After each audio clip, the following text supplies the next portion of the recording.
Can you imagine a director telling you he has a dream role for you, and then you have to wait over a decade for it to happen?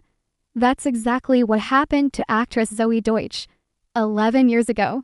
The legendary director Richard Linklater casually mentioned to her that one day, he wanted to cast her as the iconic actress Jean Seberg. At the time, Zoey was just 19 years old, working on her very first film, Linklater's comedy Everybody Wants Some. She was so new to the scene and so nervous that she was convinced she'd be cut from the movie. Entirely, she told The Hollywood Reporter she had those classic intrusive thoughts, like, "He hates me, and I'm terrible." She knew her character could easily be lifted out of the script if the movie ran long.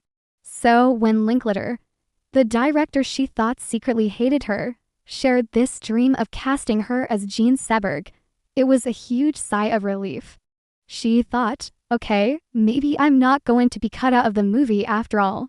Fast forward more than a decade, and that offhand comment has finally become a reality. Zoey Deutch, now 30, is starring as Jean Seberg in Linklater's brand new film, Nouvelle. It's a black and white, French-language love letter to the golden age of French cinema. Set to debut on Netflix, the movie dramatizes the making of Jean-Luc Godard's 1960 masterpiece, Breathless, the very film that rocketed Seberg to fame and made her pixie cut a symbol of effortless cool. Zoey basically grew up in the film industry. Her dad is director Howard Deutch, and her mom is the beloved actress-director Lee Thompson from Back to the Future. She started auditioning in high school and landed her part in Everybody Wants Some, right?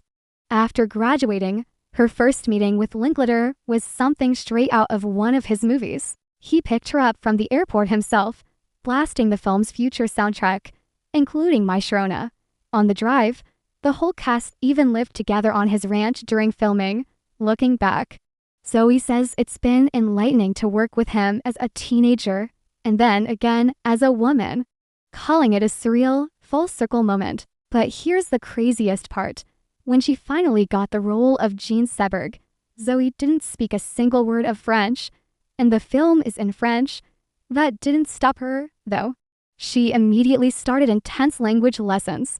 Even before the contracts for Nouvelle were officially signed, she also fully committed by chopping off her hair into Seberg's signature crop. She even mentioned that a week before the big haircut, Linklater emailed her, nervously suggesting maybe she should wait a bit. They hadn't secured all the funding yet, and he was terrified she'd decut her hair off for a movie that might not even happen. Even with the role secured, those old anxieties from her teenage years started to creep back in. Just before flying to Paris for the shoot, she found herself wondering, who else is he talking to? What other actress has better foreign value? But the moment she landed in Paris, all that worry melted away. The shoot was a true indie experience. Even with Netflix now behind it, there were no fancy trailers or dressing rooms. It was just the cast and crew running around the city, guerrilla style, stealing shots on the fly. Zoey says she feels right at home in that kind of chaos. She just finished another movie where they did the same thing on Hollywood Boulevard, using iPhones and getting people to sign waivers after they were already on camera. Someone even put a snake around her neck.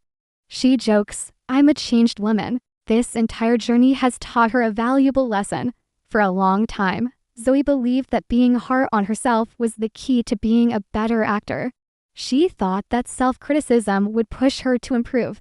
But recently, she saw a talented young actress doing the exact same thing she used to do. And it was a light bulb moment. She realized how counterproductive it was and how much time and energy she had wasted hating herself. With the help of her acting teacher, she even created a character to represent that negative voice in her head and performed a ritual to finally say goodbye to it. And the change is real. She laughs, saying that now she's constantly pitching new ideas to Richard Linklater. "You should hear me with Rick now," she says. "I'm like, what do you think about doing a movie on Natalie Wood? What about a roll and merrily we roll along?" She can't stop pitching herself. It's an incredible story of perseverance, overcoming self-doubt, and a creative partnership that was over a decade in the making. What do you think about this long game casting? It's pretty amazing, right? Let me know your thoughts in the comments below.